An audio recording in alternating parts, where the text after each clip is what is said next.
Welcome back to Myths, Monsters, and Mullets. I am your host, John Methencamp. If you have a paranormal encounter you'd like to share, you can email me at mythsandmullets@gmail.com. And when I say paranormal, I mean cryptids, ghosts, UFOs, anything weird. I want to hear it. mythsandmullets@gmail.com.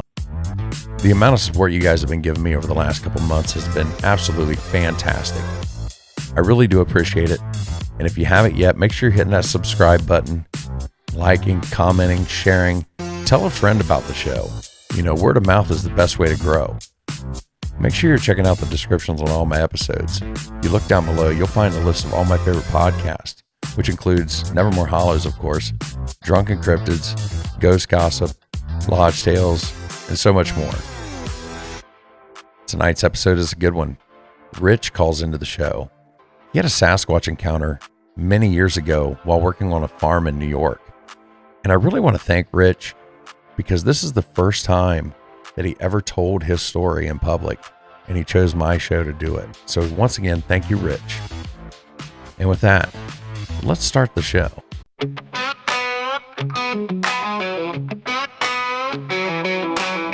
Out in the woods, shadows creep slow. Footprints deep where no man should go. Cold winds howl through hollers and brooks. Whispers of Bigfoot in the way it looks. Myths, monsters, and mullets in the night. Under a pale moon, strange glowing light. Truth out there like a blade it cuts. Myths, monsters, and mullets run amok.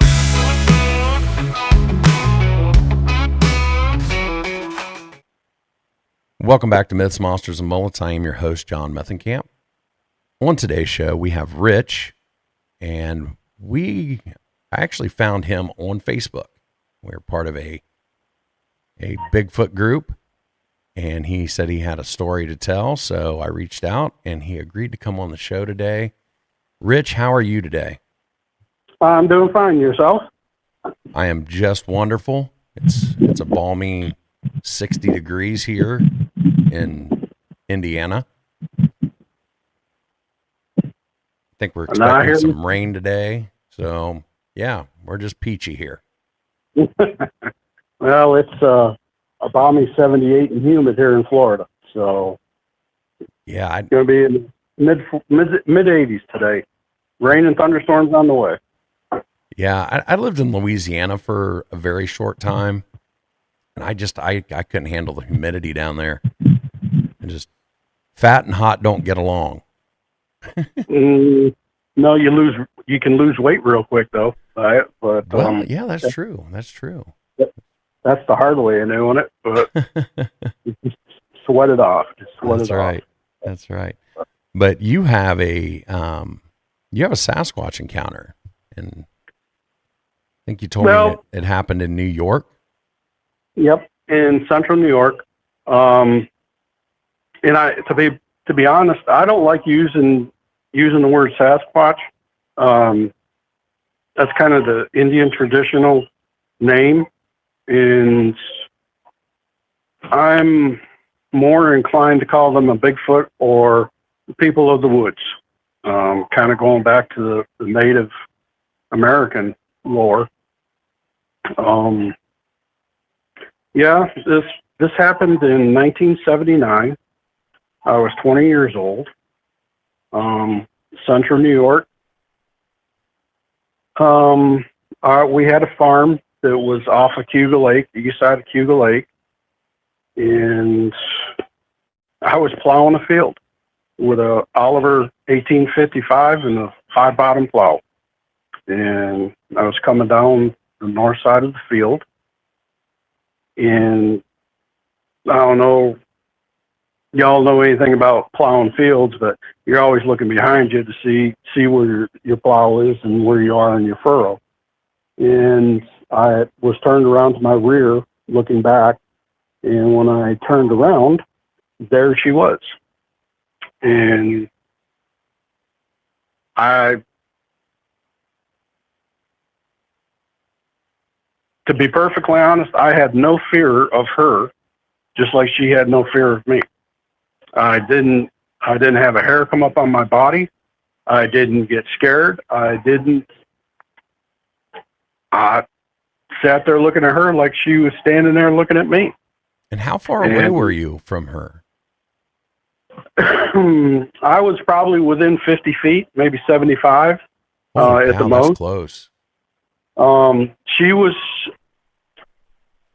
in this particular cornfield that I was in way back when, and my great-grandfather had dug out this rock and used a 3-team mule team, pulled this rock out of the ground. And he had pulled it over to the gully bank. And this rock was probably about 12 foot around and probably about 6 foot tall. I mean, I can remember when I was a child, my grandmother used to take us down there, and we used to have picnics on top of that rock. Me and my little sister would sit on top of that rock and have our peanut butter and jelly sandwiches and our lemonade, and we just sit there and enjoying the day, enjoying nature, you know, listen to the leaves and the breeze and everything else. And that was just what we did when we were kids on the farm. And so this was a place you were very familiar with. You knew what was what was there, the bushes, the trees, and the shrubs, and things like that. Yeah, I mean, there was a path that the cows used to walk along the gully bank because my granddad would let the cows down in the gully and, you know, chew on whatever was in the gully, you know, at the time. And so we could always walk the path along the gully bank, and, you know, you knew where you had to be careful so you didn't slip and fall off the edge. And just, it was like back of your hand, you know. So right. She just stood there looking at me, and she was a very chocolate brown. She had and I know this is going to sound crazy, but she had the prettiest amber eyes I have ever seen on any animal in my life. I don't know of another creature that had those amber eyes. I mean, it was like looking at amber, you would see a wasp that was in. I mean, that's how pretty they were. Wow. And her hair was, it wasn't coarse, it wasn't matted. It almost looked like it was groomed. I mean, if that's even possible with a Bigfoot. There was no smell. I mean, because I've heard a lot of people, you know, on different programs say, oh, they have this distinct smell. They have, you know, they smell like rotten meat or musky or whatever. She didn't have a smell to her. And in that general area of central New York, the wind always, I'm not going to say it's always blowing, but when it does blow, it goes west to east. And she was west of me when I seen her, and there was a breeze, and there was no smell. Now, is that normal? I don't have a clue. I don't know if it's normal or not. But she stood there looking at me, and I pushed the clutch in on the tractor and took it out of gear. I shut the tractor off, and I think we looked at each other maybe 20 seconds, 25 seconds, and with the most effortless flow of motion I have ever seen, she turned and like glided over the side of the gully bank and was out of sight. And I jumped off the tractor, ran over to the side of the gully bank, and she was nowhere to be seen. What was on the other side of that gully? A big gully bank. I mean, the gully banks in that particular area are, some of them are like a dirt gully bank with rock underneath, and in some places it's all rock, like shell rock. And in that particular place on the west side of the gully, it's shell rock, and almost vertical in some places. And but she was gone. She was out of sight. And so it you would have didn't been able take to me see her climb the other side then. Oh yeah, yeah, because the woods in that particular area of the gully, they're not scattered. I mean, it's thick with woods, or trees, but it's not thick where you can't see through the trees and see through the branches and stuff like that. I mean, it's easy looking. I mean,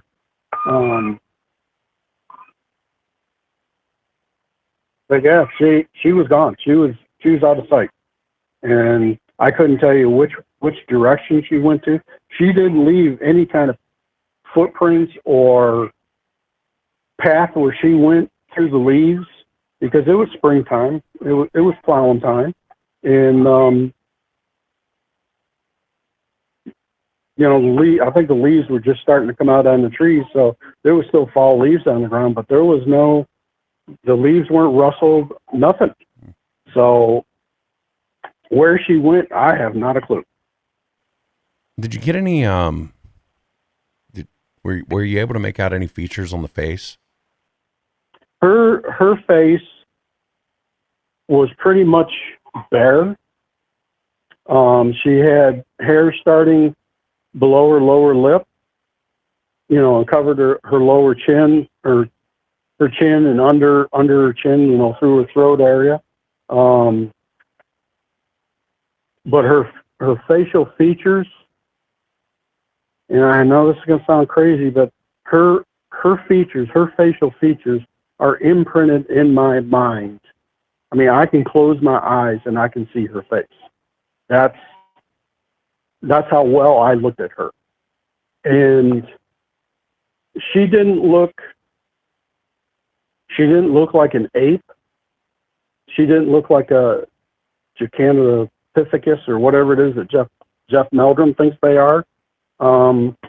She, to me, had facial features of a human. I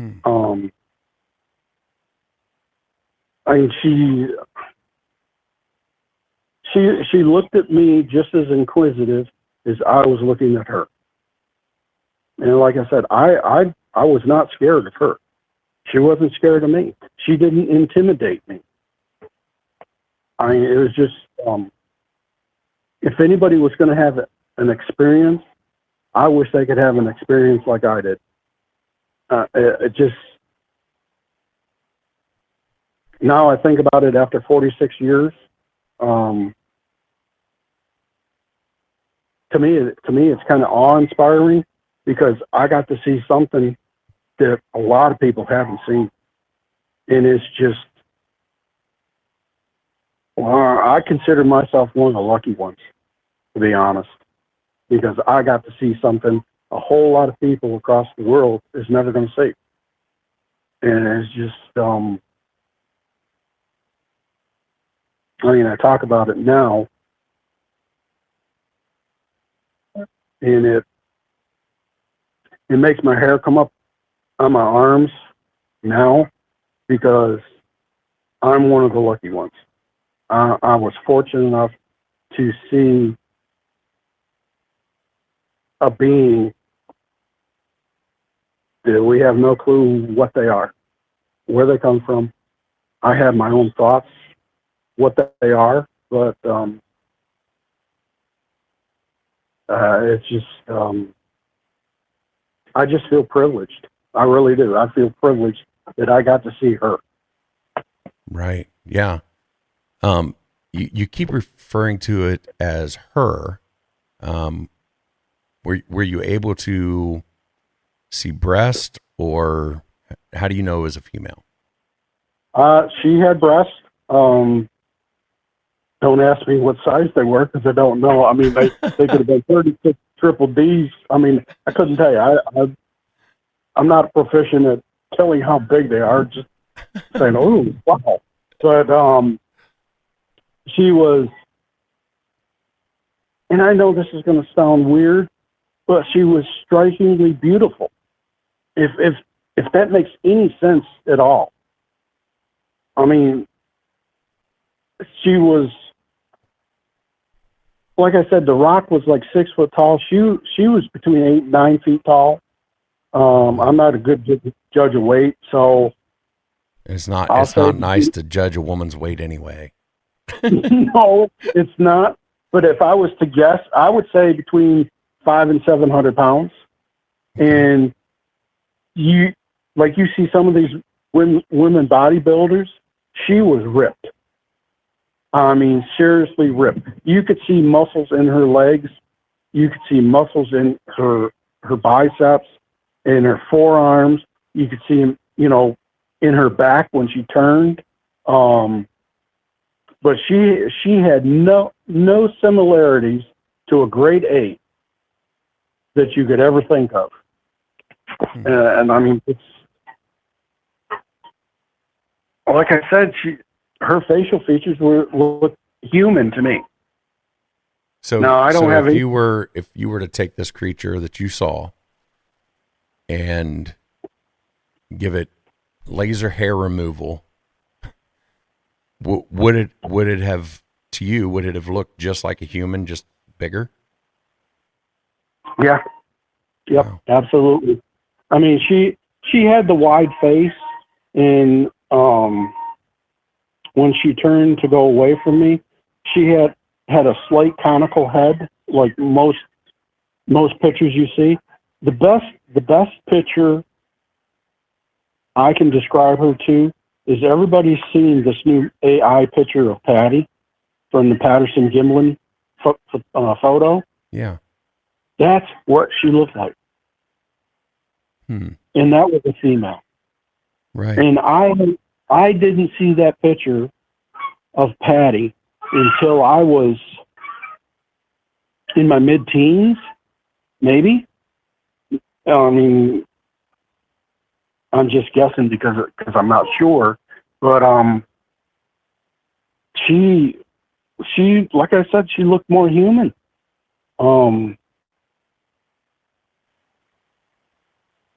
So what were your thoughts on Bigfoot before seeing this creature? Well, a little back history. There was, I can't say his name because everybody knows who I'm talking about. There was a gentleman farmer that was, his farm was on the other side of the gully from our farm. And he had pictures of an animal walking across his cornfield from like one wood line to another wood line. And my mom worked in a restaurant in a little town, it's probably 4 miles or so from where we lived on the farm. And he brought him into that restaurant and was showing everybody. And everybody kept saying, the bear. I seen the pictures for myself. There was no bear. A bear cannot walk on 2 legs across the 60-acre cornfield. Can't do it. Absolutely cannot do it. I mean, I'm not a bear expert, but I know a bear can't walk across the 60-acre cornfield from wood line to wood line. And this was. And I know the exact field he took the 2 pictures in. But everybody, growing up, I always heard my granddad and my grandmother and my uncle and my dad always talk about the bear. Oh, I seen that bear again today. And kind of, as I've gotten older, because I'm 66 now, and I've had many, many years to think about this, I know what they were talking about now. when they said the bear. And in central New York, there hadn't been bear in 100 years. And so, everybody kind of knew there was no bear in central New York. Now you go down the Catskills, yeah, there's bears. You go over to the Allegheny Mountains, yeah, there's bear. You go up to the Catskill Mountains, yeah, there's bear. But there was none there in central New York. Bobcat. The only predatory animals that I knew of back when I was younger was bobcats and coyotes, and that was it. Yeah, I think that's just, I don't know if it's a default setting in people when they see a large hairy creature. The only thing that they can, well, in North America, the only thing they can say, well, it's got to be a bear. I think it's just like the default setting, so that's what everybody says. Well, I know my uncle used to go bear hunting on my mom's side. He used to go bear hunting up in the Adirondacks. And I know he got a couple bears. And I seen those couple bears that he brought home. They were still had their fur on them and everything. They'd been dressed out, but they hadn't been skinned out. And these bears that my uncle got were nowhere near the size of what she was. Nowhere near. Matter of fact, she could have probably taken a bear and split it in half with no effort. Easily. Wow. And I used to deer hunt and I used to rabbit hunt and squirrel hunt and all that sorts of stuff. Fish.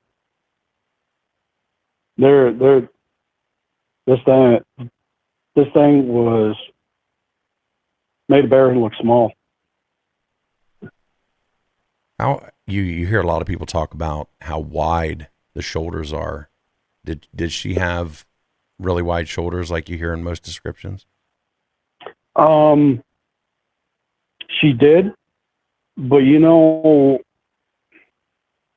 look at a female human and how they have the hourglass type figure. Yeah. Most women do. Her figure, she was really wide at the shoulders. But after that wideness, like underneath her arms, kind of tapered down into where it got to her midsection and her rump area, and then that size picked up again, just like an hourglass. And so not like Patty, because Patty was pretty barrel shaped. Yeah. Patty was a beautiful creature. She is a beautiful creature. And I pray to God she's still alive and she's still around. But this one, she just, like I said, she was beautiful. Just, if you could think of a sexy creature, she was sexy. and I know that sounds absolutely crazy. And I said kind of the same thing to my mom, and my mom looked at me and she said, "Are you nuts?" I said, "No, Mom. No, Mom, I'm not." I said, "You know that I wouldn't come to you with some kind of BS story if it wasn't true." And she said, "Yeah, I know that, son." But she was. It's beautiful, sexy, whatever you want to call it, all wrapped up into one. She was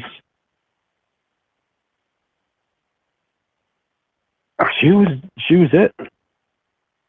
I can't say enough about, like I said, her deep chocolate fur was just,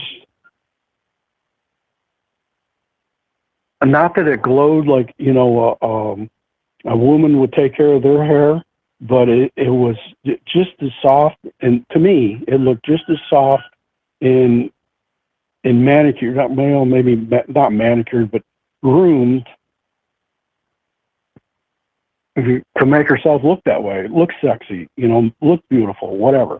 But those are my own my own thoughts, my own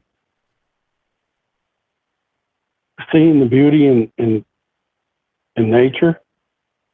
I don't know how. I don't have any other words to say about it. She wasn't ugly, because you see some of the artist renditions of Bigfoot, and they make them mean with these great big giant teeth sticking out of their mouths, and nasty looking fur on them or hair, not groomed, not just an ugly looking creature. And she was not. How long would you say that the hair on her body was? I would say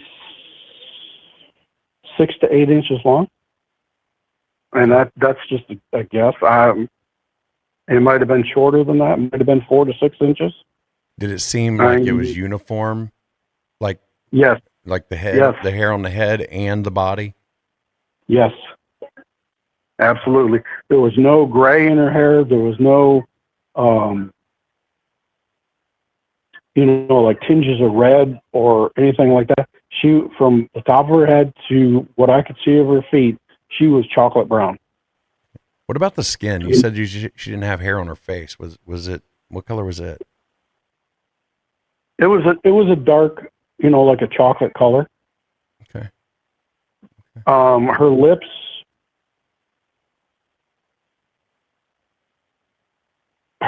kind of had a pinkish, not quite pinkish. I shouldn't say pinkish. Her lips were a lot lighter than her skin on her face. Okay. But pink is the wrong word to say, because they weren't pink. They were just light colored brown, I guess. Okay. You hear a lot of reports saying like the eyes were large, but not just because this is a 9-foot creature, but like they seemed a little bit bigger than the proportions that a human would have. What kind of, did you witness anything like that? Her eye, like I said, her eyes was a very pretty amber color. And her eyes, well, you hear some depictions that they're almond shaped, and her eyes were not almond shaped. They were more round, maybe oblong, sorta. And they were, if I was going to guess at anything, maybe like the size of a golf ball. Okay. So not overly big. No, they were just, but I couldn't see any whites, like on a human, you can see the whites of a person's eye. I couldn't see any whites of her eyes. Okay. And I don't know if that's normal or not, but I couldn't see anything white. What was striking was how pretty the eyes were. I mean, like I said, I never seen amber eyes like that before. Never. Wow. How about the mouth? You do hear reports that they say the mouth looks wider, like it, kind of like the Joker. Oh, yeah. Oh, her mouth was wide. I wouldn't say like the Joker's mouth. I would say more. If you were to look at your own mouth, or if I were to look at my own mouth in a mirror, I would say that her mouth was probably 4 to 6 times bigger than our mouths. You could tell that she had a full set of teeth on her. Wow. And that,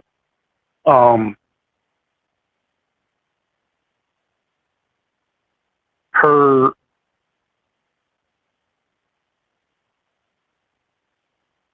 I don't, the Joker's mouth, just I kind of imagine that, and it's like, no, that just doesn't fit. Right.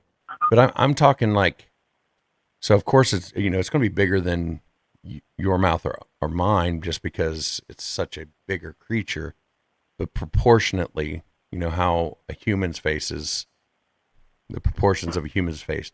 Did it seem just slightly bigger in proportion to the rest of its face than what a human is? Maybe by a little bit, not a great deal.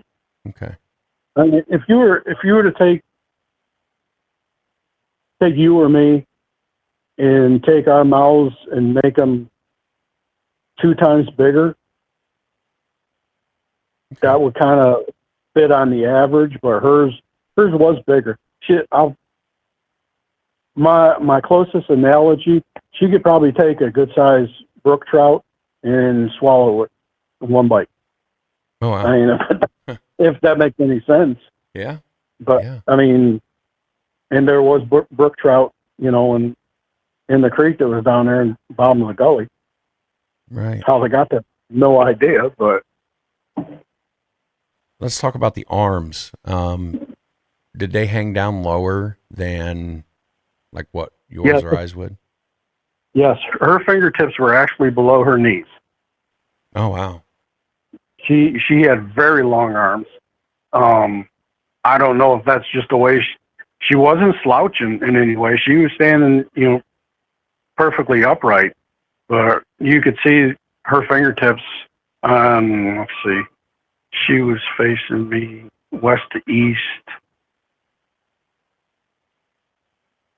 I could see her right arm very clearly, and her left arm I could just see like the front edge of it, and that, well, like her bicep, I could only see the front edge of that, but her forearm and her hand was sitting on top of that rock, like she was holding herself up, say. And her right arm was hanging down where her fingertips were below her knees. Wow. What about the hands? Could you make out anything on the hands? Her hands were huge. I'll get a prime example. You know how big Shaquille O'Neal's hands are around the basketball? Yeah. Her hands were bigger than that.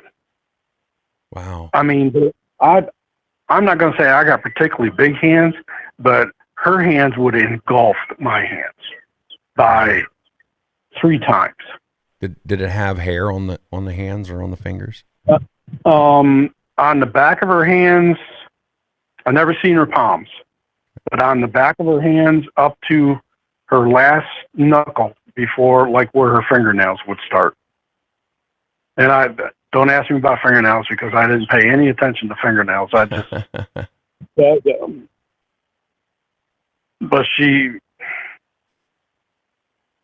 the only place on her body that her hair was thin was around her breast, especially like where her nipples were and everything.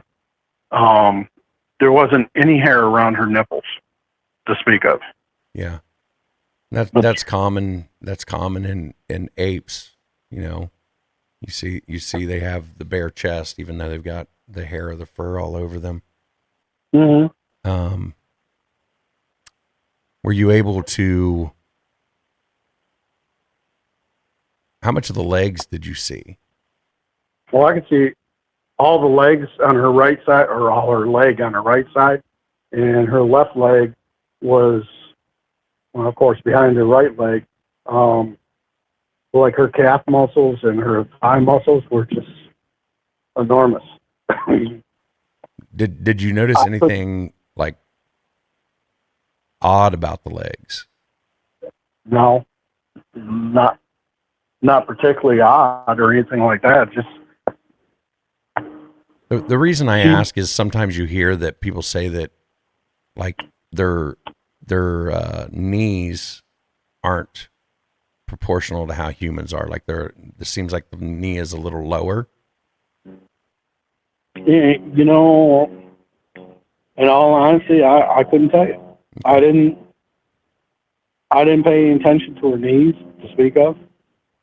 I just, when you look at some of these big giant bodybuilders and I'm talking after Arnold Schwarzenegger. I mean, some of these guys have gotten absolutely huge. You look at them and you say, damn, that guy's big.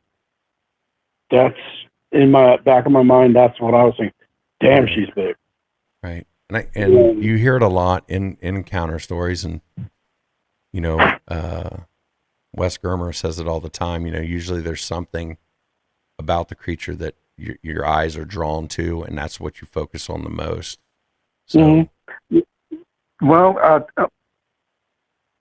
he's right, because my attention at first was all on her face and her eyes.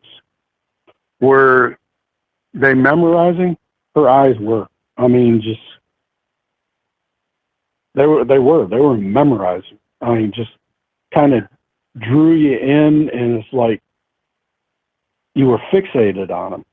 And then you think, oh crap, I've got to look at the rest of this thing. and I don't like saying thing, but that's how it comes out. But because I don't think they're just things. yeah. I think they're, and I know somebody's going to give me crap about this, but this is just my personal opinion. I'm not a college educated person.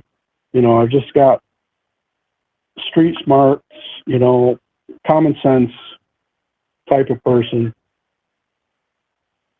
Just, she was just it. I mean, I don't know how else to say that. Yeah. No, I mean, it's this is something that you know, impacted you, and sometimes when you're seeing something that everybody says doesn't exist, you know, it is hard to put it into words. You know, I said at the beginning, you know, I've watched all these shows,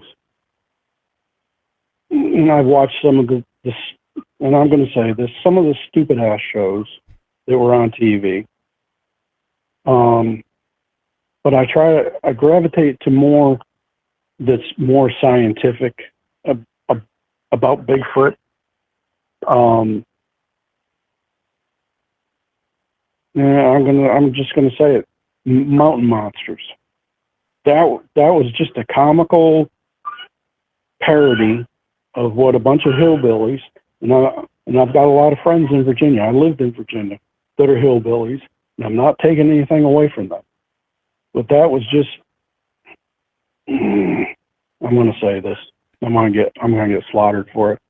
It was a slap in the face to me and to other people like me that have had the experience, that have had the encounter, that have seen something that they know is true, that they know is real, and to come off and do all these dogman things and whatever other crazy ass things they could think of to do. Not to say that there's not, but their parody of what they were doing kind of made that joke out of the people that believe in Bigfoot, believe in that being that is out there, that is real. I'm not angry with the show. I mean, because I laughed at the show myself. In that other show with the other four people, I can't even think of the name of it, that the BFRO supported. Finding Bigfoot. Yes, I really thought that was kind of a joke in itself. They never. Yeah, you heard tree knocks, and yeah, you heard this and that and everything else. They never threw out the stuff like Expedition Bigfoot does. Yeah. I'm not cutting them down. I'm not harassing them. I'm not doing anything.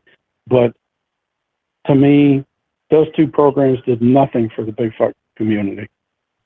To me, they put more skepticism in people's minds than they did to help them. That's my own personal thoughts. That's my own opinion. I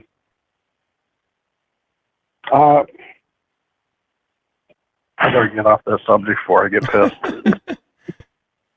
No, Honestly, I do enjoy mountain monsters. I do too. I mean, I laugh my ass off when some of the hilarious stuff that they do, but I mean, some of these traps that Willie built and everything. Yeah. I mean, God loved the man. I mean, he was a genius building these traps, but did you ever catch anything? Right. I mean, those guys, and I do encourage you, if you ever get a chance to go to some of these conferences, and they're there, they really are some of the most down to earth guys you'll ever meet. They knew what the show was about. But I will say this,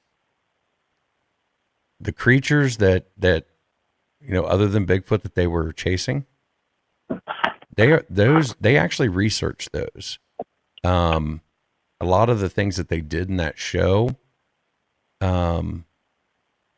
like they took actual encounters or actual stories and kind of recreated them. So some of the storylines that you hear, like they're taking a little bit from actual encounter stories and playing them out a little bit, and of course it's scripted. They know it's scripted.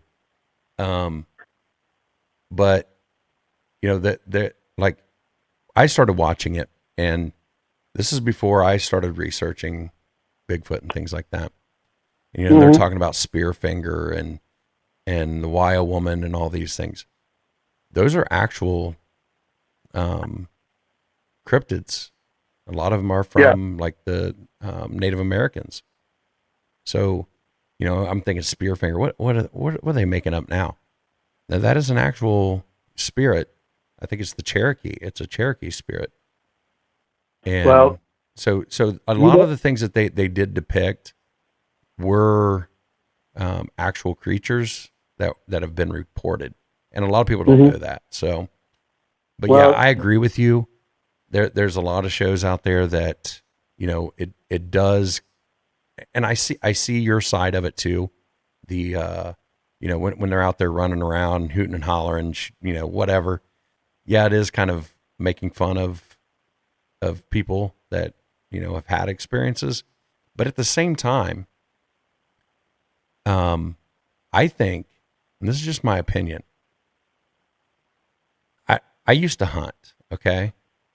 And if I'm out in the woods hunting something, I'm not going to go out there and bang on trees and scream and yell and hoot and holler, make all this noise, because if you're a hunter, I mean, no hunter does that, Exactly.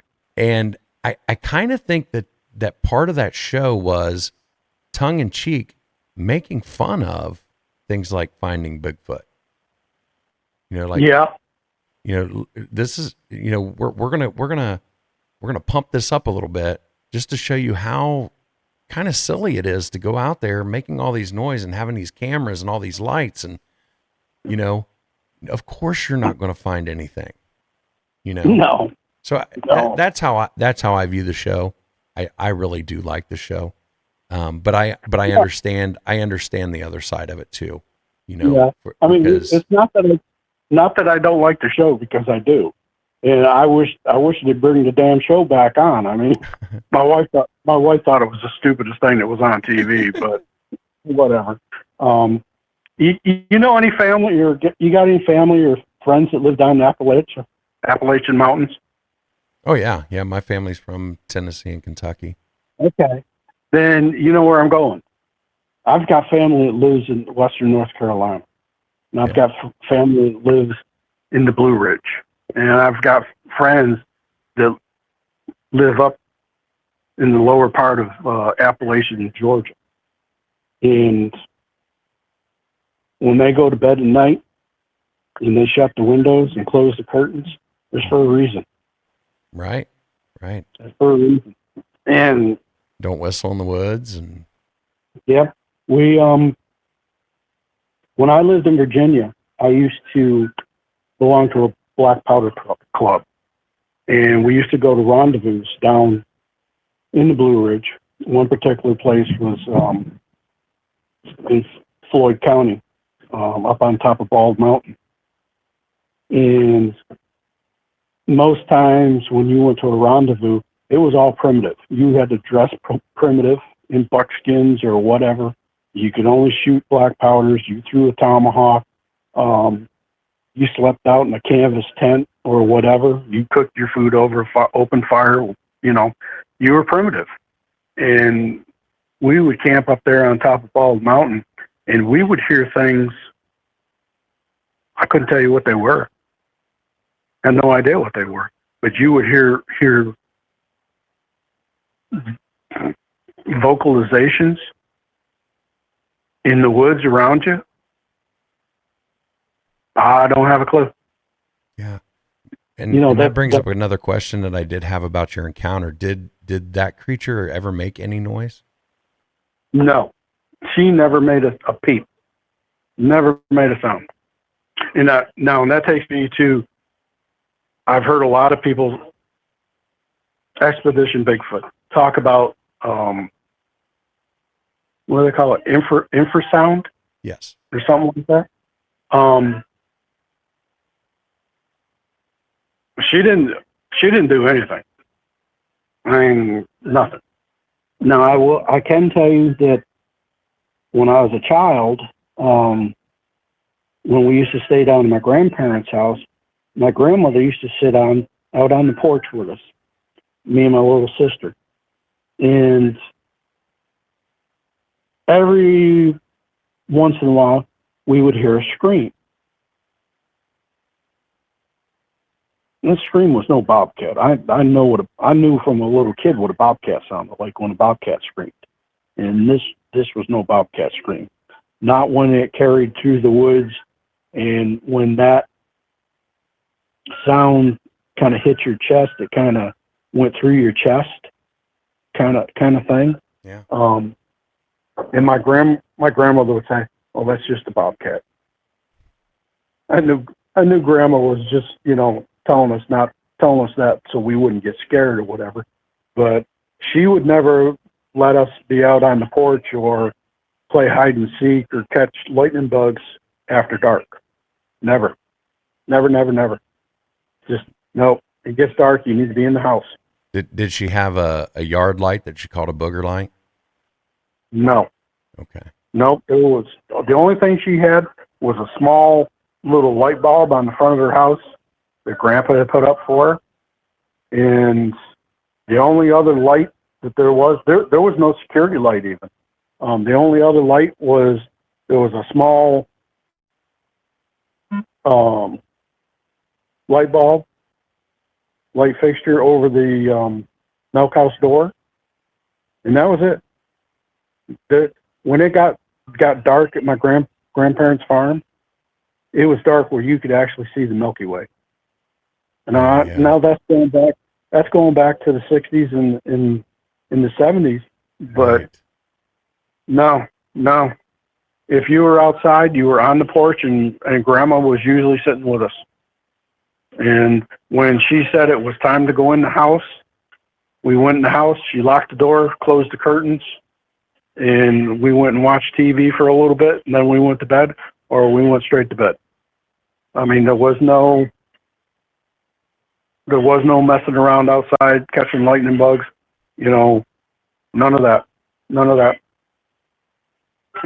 That's just the way it was. And if she wasn't out there with you and she come to the door and she hollered for you, your happy butt better been there by the time she stopped talking to you. I'm serious. She did not let us kids stay outside by ourselves. Never. Right. That was the same way with my mom and dad. And our house, from my grandparents' house, was probably 3/4 of a mile away. And we used to ask about walking back home from Grandma's house to our house, and Grandma wouldn't let us do it. Even in Delic, Grandma wouldn't let us do it. And even when we were home and it got dark out, my mom and Dad wouldn't let us play outside after dark, catching lightning bugs or doing anything like that. Nope. So do you think that they knew that there were other things out there? Oh, hell yes. Oh, hell yes. Remember going back to what I said about the bear? Yeah. You always heard, I mean, and I will never forget it. It was always like my uncle, he rented a piece of property north of my grandparents' farm to bale hay off of. And we were all sitting around the dining room table or kitchen table. And we were all having supper or something in my grandparents' house. And my uncle popped up and said, "Hey, Dad, I seen that bear again today."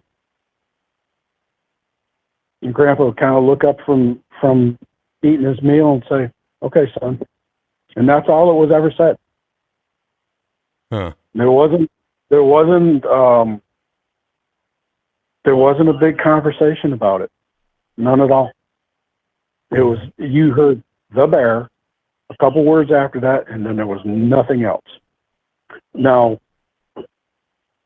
throughout the years, in thinking about everything, and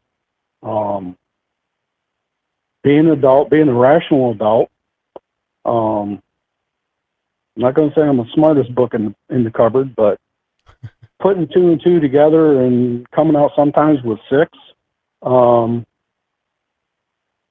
you just put things together and you figured out what they were talking about.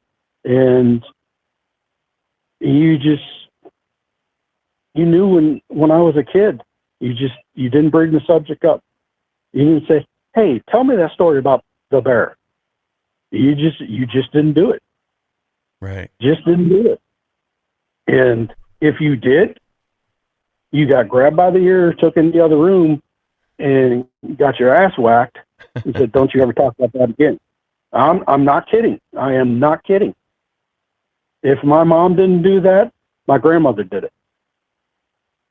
I remember getting my butt whipped a couple different times because I brought up the bear.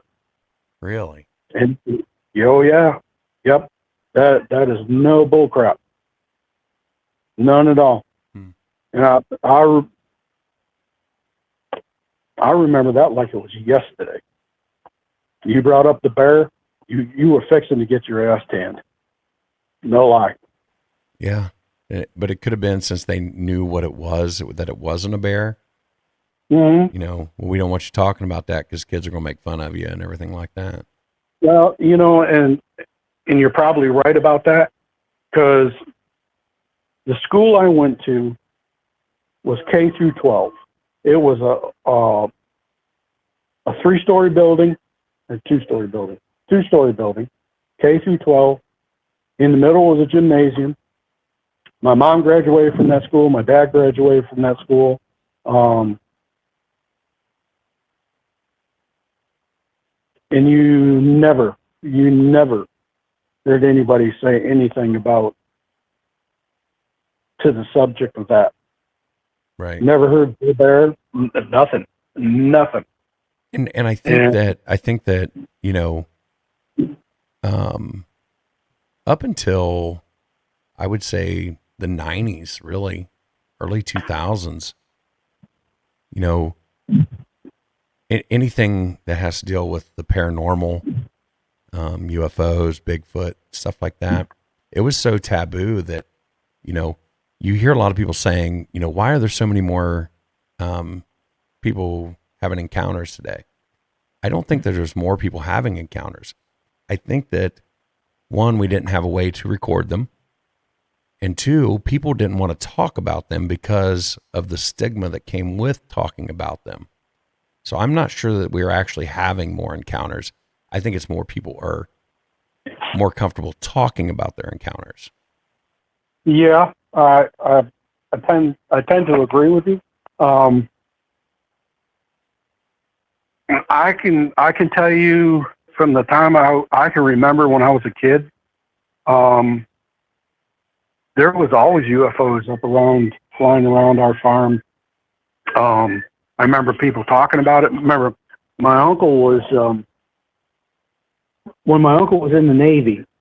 He went to Antarctica 3 times with Admiral Byrd, and I can remember my uncle and my dad, my mom and my aunt, and a few other older people, family members, talking about his trip to Antarctica and the things that they see. Really? And oh yeah, and he was. It was after World War II, but oh yeah, I can remember. There was an Air Force base on the other side of Cuba Lake, and it was called Sampson Air Force Base. It doesn't exist anymore. And they used to have F-104 starfighters or whatever the heck they were called. And I remember there was a group, I remember hearing the talk about it, that there was a group of UFOs flying over and hovering over Cuba Lake. And they launched F-104s.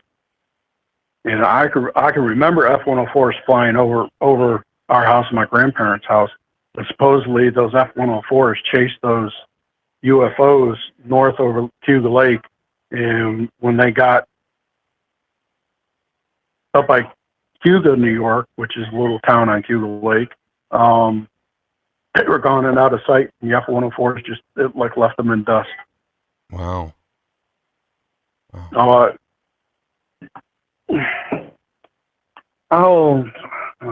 take this a little farther. She was not my first encounter. I've had other encounters. Let's talk about it. Not by sight, but one by hearing. Yeah. And smelling.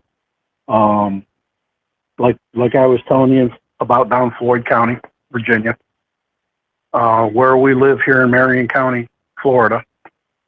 We've had, my wife and I, we live on a 1-lane dirt road in the western side of Marion County. And across our dirt road is a big cow pasture. In springtime, a little late now, but in springtime, sometimes I'll be sitting out on our front porch after dark with the dogs. And all of a sudden, all 5 of my dogs are sitting around me. Now, I've got a full-blooded female German Shepherd. I've got a full-blooded Belgian Malinois, my coon hound, my boxer mix, and my pitty. And when they're sitting all around me and they're shaking, like they're scared, and you can hear something in that pasture walking that's not a cow, that's walking where you can actually feel the ground or hear the ground vibrate, that's something. Yeah. And we've owned this property for, I've been here 32 years, 33 years. We've owned this property for almost 30 years now. And out of the 30 years that we've been here, I think we've had 4 or 5 incidents like that. And yeah, you hear my geese in the background. Geese are my alarms. Yeah. At first, I thought maybe you were sitting on like a rocking chair and it was squeaking. And then I was like, wait a minute, no, he's on a farm. I bet those are geese. Yep. Geese are my alarm system, and I'm going to tell you what, they work good. They work really good. Yeah. But you ever heard of Golf Hammock, Florida? I have not. Golf Hammock, Florida is, it's off of Highway 19. It's on the west side of Florida along the Gulf Coast. And over the past 4 or 5 years, they've had between 6 and 7 sightings of a Bigfoot over there. Really? Now, I was yeah. just driving down Highway 19 last year this time. I was down in Florida for my son's wedding, actually. Okay. And so, yeah, I know where 19 is. Yeah. You don't hear about that across the news or across the radio or anything like that. You hear it through word of mouth. And once in a while, you'll see something. Somebody will talk about it, like on. I think they talked about it one time on Expedition Bigfoot. I'm not sure now what it was on, but it was on something that they talked about it. But yeah, there's been sightings there. You know where the Ocala National Forest is? It's on the east. I know where it's at. I've never been there. Well, I've got friends that live out there in the forest, and they've had sightings out there. Yeah, that Ocala is kind of a hot spot. Yeah. Yeah, because the Green Swamp is just south of us. And there's been sightings there. I can't think of that guy's name that does the expeditions down there, but I know he's had sightings. Matter of fact, he's had videos that he's put on about it. So, you know, I'll say to the person that's a skeptic, why is there so many sightings? Right. You know, if it isn't real, then what is it? Yeah. Now, it kind of takes me to my personal feeling what they are. I think they are our predecessors, or however that's said, of being humans. I think they're an offshoot, or we're an offshoot of them. I think that's in between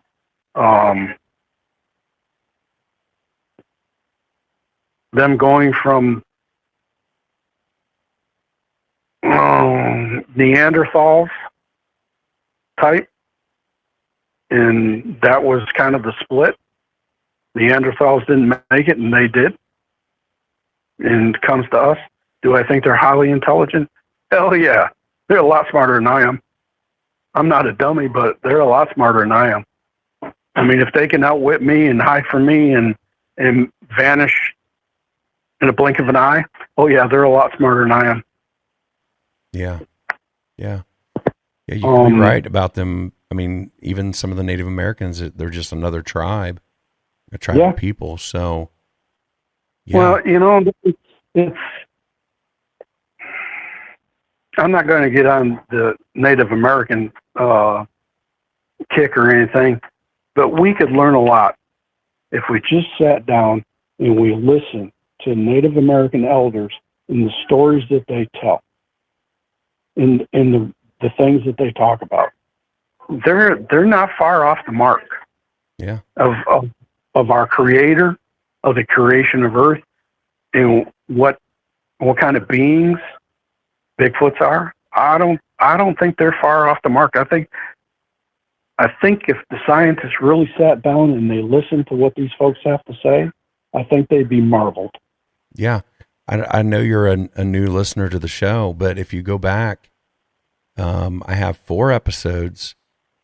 One was very recent, but then there's 3 in a row, and I have Rod from Lodge Tales podcast. He's from the Blackfoot tribe in Montana. Okay. And one of my episodes, we spend a lot of time, it's called Drawing Parallels. And we spend a lot of time talking about the similarities between their oral histories and like Christianity and, you know, things that, you know, a lot of people when they think of the Native Americans, they're like, oh, you know, that's just old stories from people who didn't realize what they were talking about. But when you start actually listening to the stories, you find out, oh wait, it sounds awful familiar because you know, take the flood story, things like that. You know, they have a flood story too. Science proves that there's been several floods, like massive floods. You know, the flood story. Yeah, the flood story. I mean, the Aztecs talk about it. Yeah. You got the Egyptians to talk about it. You've got the Indians to talk about it. You talk about the Chinese talk about it. The Japanese talk about it. I mean, there's got to be some truth someplace. Right. You know, and then they find this place in Turkey, and I can't begin to pronounce the name, but they're saying that this civilization goes back 20,000 years before humans were even thought of. It's like, how can that be? You know, and then you get thinking about the science, and it's like, wow, maybe human civilization has been here a lot longer than what they're trying to tell us it's been here. Yeah. And that gets into a whole new story. So. Right. Well, Rich, I tell you what, this is a fascinating encounter. I feel,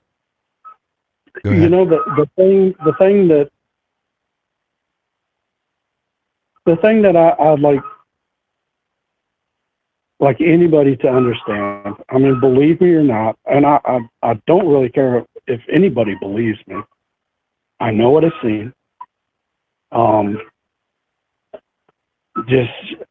know what she was. But just take my little tidbit of a story and just say, damn, maybe it's possible. Maybe it's possible. Right. That's all. And that's what I ask, of everybody that comes to my show, whether you believe or not, have an open mind, because if you think you're too smart to believe in this stuff, that shows me you don't have an open mind or a flexible mind. So maybe you're not as smart as you think you are, because you're not listening to all sides of the story. Right. And what's my story? My story is what? 1 in a million, we'll say. Because I don't know how many people have had an encounter with a Bigfoot. I mean, I have no idea. I don't even know what the number would even be. But for somebody just to doubt the word of an individual, just, it kind of bothers me at times. Yeah. Whatever. Yeah. I mean, I had this discussion last night. They asked me, what happens when you have somebody that comes on your show and they're lying to you? Well, that's not for me to judge. The listener can judge for themselves, whether they want to believe or not. But, I wasn't there. I don't know what this person witnessed, what they were feeling, what they were, smelling.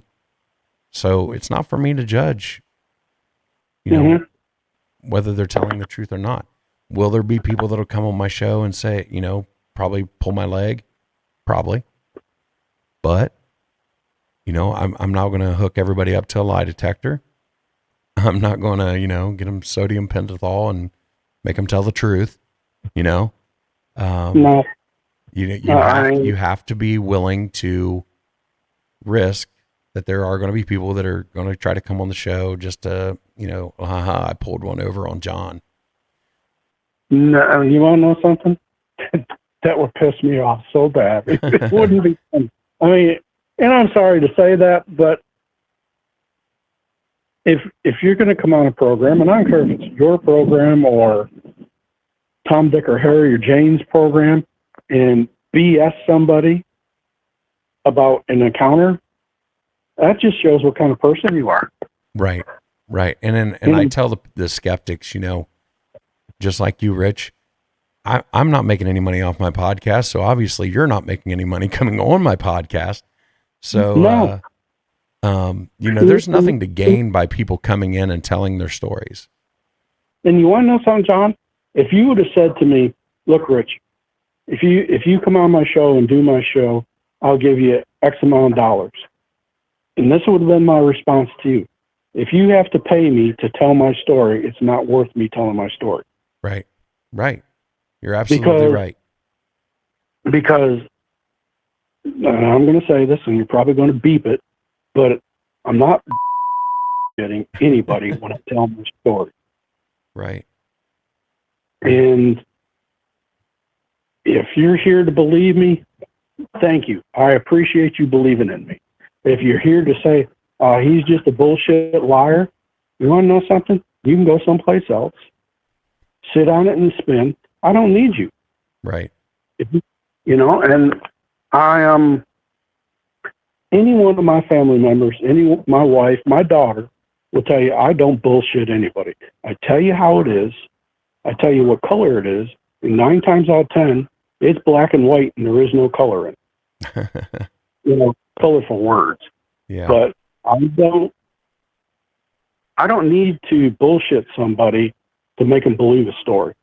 If I've got to do that, it's not worth my damn time talking. Yeah, and that's the other argument that I give, who really has the time to, and I'm going to go on these shows and tell this story just to waste their time. Well, why? What's the point? Well, my time. You already know I got a horse farm. Yeah. I mean, I've got things I could be doing right now. I've got things I could have been doing for the last hour and a half. I could have been mowing the pasture. I could have been mowing the yard, cleaning the hay barn. There's a lot of damn things I could have been doing. Yeah. Instead of coming on your show and doing this podcast. Right. But I come on your podcast to tell or to give my knowledge of what I've seen, because I don't feel that it's a story. Right. To me, it is true to life because it was my life that I lived, that I went through, that I seen. Yeah. You know, like I said, there's a lot better things I could have been doing today. Not that your show's not important, because it's important to you. It's important to, I'd like to think, and I'm not trying to toot my own horn, I think shows like mine, let's put it this way. I think shows like mine are important because they give people a safe place to come in, tell their story without judgment, and for somebody just to listen to them. Because I think there's a lot of people out there that have, whether it's Bigfoot, whether it's UFOs, whether it's, ghosts, whatever it is, there's a lot of people, they feel like they don't have anybody they can tell that's going to believe them. And that's the whole purpose of my show, is to give people, no matter how big or how small their story is, a place to tell their story. Mm-hmm. Oh, absolutely. Absolutely. And that kind of goes back to, you should pat yourself on the back, because you're doing a service for an individual like me or anyone else that wants to tell the story.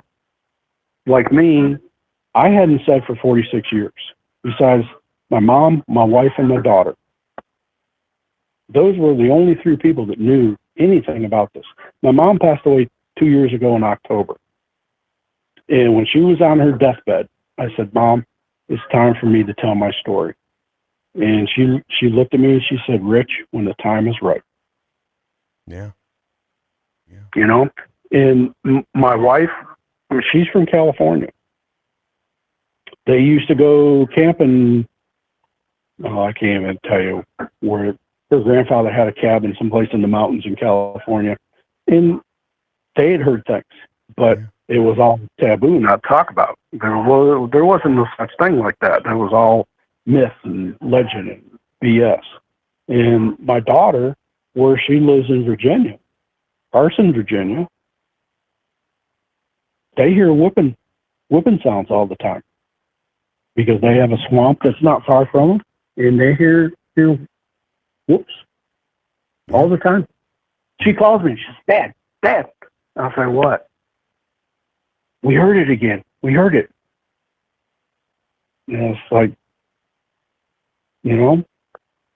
So, no, you should pat yourself on the back because you are doing a service for individuals like myself. I appreciate those kind words. I really do. Well, I mean, I started this podcast just because I liked hearing people's encounters, and I do a lot of stuff on TikTok. I have a live show over there that I do once a week for people to come in and tell their encounters. Just randomly. Whoever just happens to come across my live.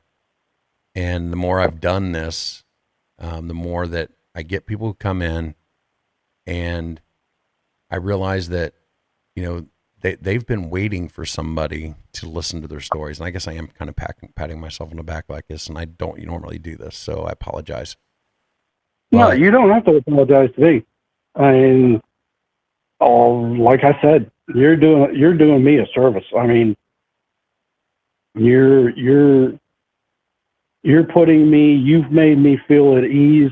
You've made me feel like I can tell my story or tell my experience without prejudice, without regret, without you or somebody else coming back and saying, "Oh, what a bullshit liar." And that, to me, that means more than anything. Seriously. I appreciate that. I really do. I really do. Well, Rich, we've been going for about an hour and 15 minutes. This is probably a good place to wrap this one up. Okay. You have any last thoughts on, anything that you would like to tell anybody as far as who may have had an encounter? My thoughts are, if you've had an encounter, don't be shy. Don't be scared to tell your story like I was for 46 years. Put it out there. Put it out to people like John. Put it out to the person you trust the most that's not going to laugh at you. Tell it to somebody that you love. Because that person that loves you is not going to laugh at you. Well said. They're going to sit there. They're going to sit there, and they're going to believe in you, and they're going to believe in your story. Yeah. Yep. That's what I absolutely believe your story. And so, if you can't find somebody who will listen, you can email me, find me on Facebook, wherever you get your podcast. I reply to all the comments. So wait, I'll say one more thing. If anybody ever wants to get in touch with me after they hear this podcast, I'll get back with you, John, or you get back with me, and I'll sit back and I'll listen to that person's story. I don't care if it's a child, I don't care if it's a man, I don't care if it's a woman. I'll listen to that story because, like you, I'm not a skeptic. Like right. you, I believe in it. And like you, I will listen intently. I will listen intelligently. And I will give you my thoughts, my heartfelt, sincere gratitude, because you are willing to tell me or you. I mean, if you're scared to say it anyplace else, I love hearing stories like that. I mean, if it makes any sense, it brightens my day. Yeah, me too. That's why I started doing this thing. When hearing these stories, I love it. I love hearing anything weird. I do. Well, I never used to watch, and I know this is off subject. I never used to watch paranormal shows, and I got into watching paranormal shows. My wife looked at me one day and she said, "What the hell are you watching this crap for?" And I said, "You don't believe?" And she says, "What, ghosts?" And I said, "Yeah." She says, not really. And I says, okay, when the first time you have your first experience, I said, come back and tell me the same thing. Right. That's what started my whole journey, was having a paranormal encounter at the Randolph County Infirmary in Winchester, Indiana. Yeah. Okay.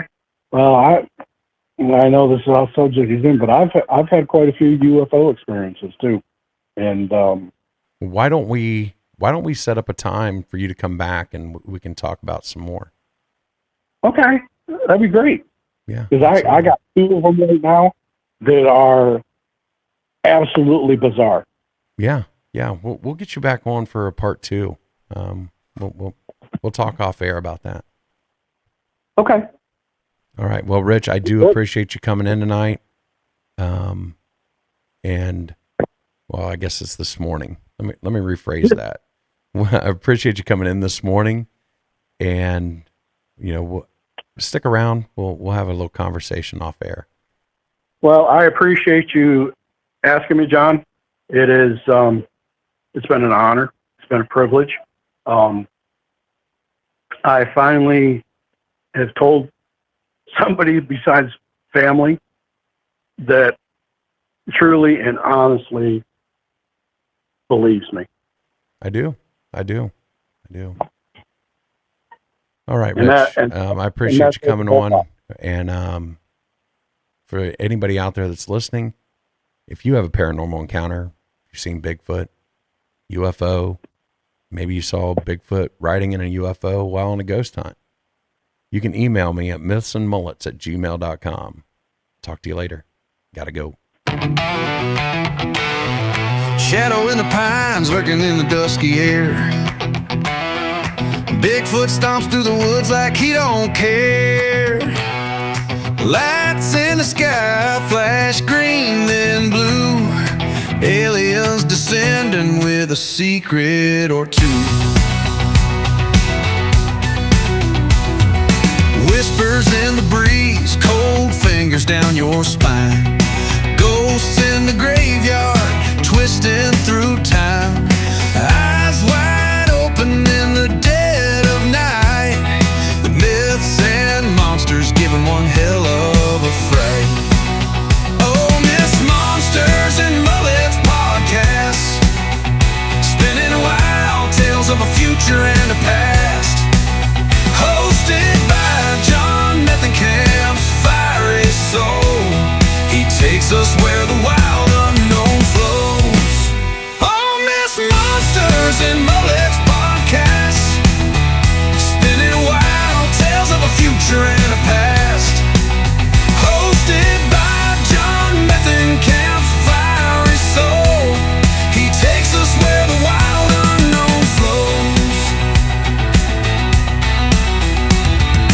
Down by the bayou, you hear a raspy growl. Swamp gas glowing as the coyotes howl. A UFO zipping just above the trees, grabbing hold of wonder like a southern summer breeze.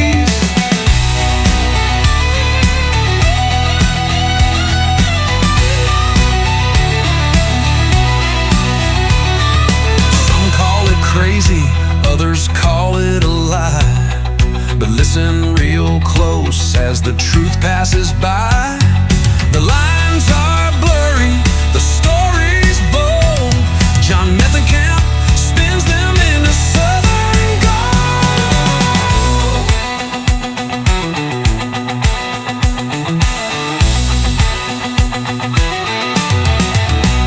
Apparitions dancing in the smoky haze. Legends of the deep south told in hollers and bays. Bigfoot runs free, chasing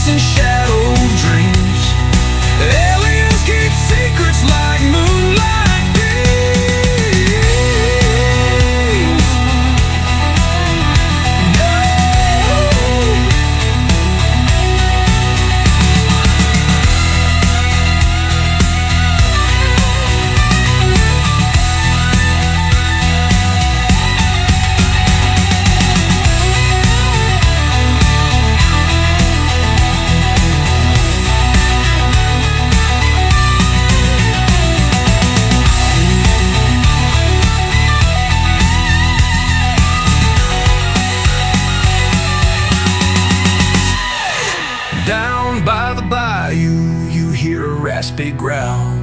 Swamp gas glowing as the coyotes howl. A UFO zipping just above the trees, grabbing hold of wonder like a southern summer breeze.